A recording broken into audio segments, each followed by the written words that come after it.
tayo. Nakuha natin dito sa Mendocino Farms. Nandito lang siya sa likod ko. Ito na. Kasi nung dumating ako dito, sakto nagbigay sila ng order. Anyway, ano pala to? Hindi siya DoorDash. Uber Eats naman siya. It's a 1.2 miles for $10.25. Pick upin natin. Let's go! Hi, how are you? I have for Kendall.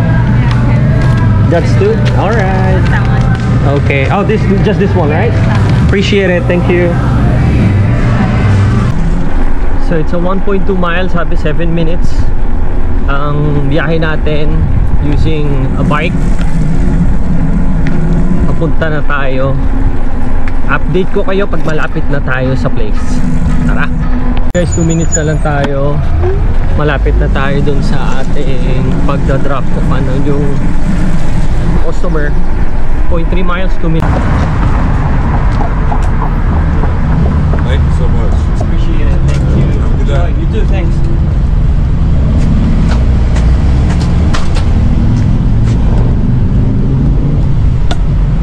Nabigyan na natin yung order and tama nga, nandito meet the door lang siya. Buti na lang tinawagan natin, siguro busy siya sa kaka-cellphone. Hindi niya tayo napapansin. Pero okay na, nadala na natin. So let's wait for another delivery. Kuha na tayo second order. Ang store niya is, store name is Rumble.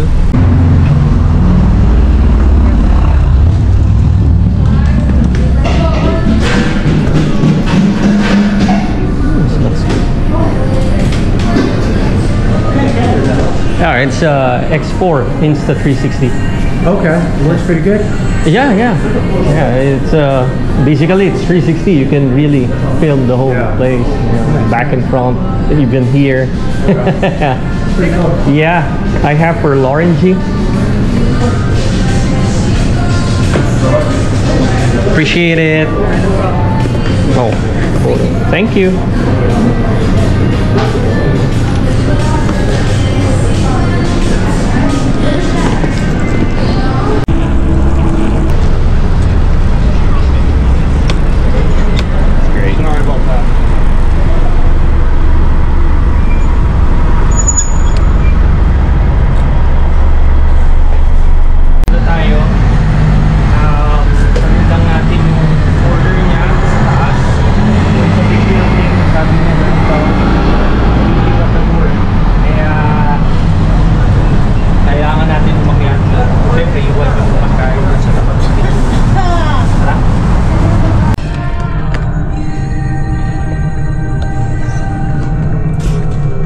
Tayo sa floor.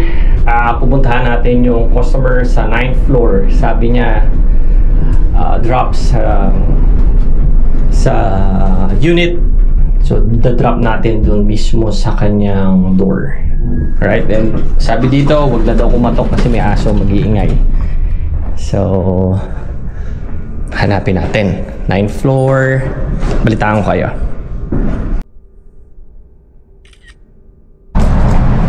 Ayun guys, dala na natin yung order ng client.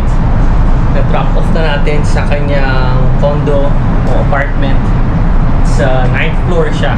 So, nag-smooth naman. So, thank you Lord for that. Thank you for this opportunity again. Na nakalabas tayo. Nakadalawa tayo ngayon. Isa sa Uber Eats and isa sa DoorDash. So, thank you at tingin ko uwi na ako ngayon kasi 5:02 o 5:03 na ako. Let's say 5:05 na. Check. 5:04. Kailangan ko pang balikan yung mga bata kasi papasok si Mrs. So salamat sa pagsama. Kita-kits again next time. Bye. God bless. Always pray.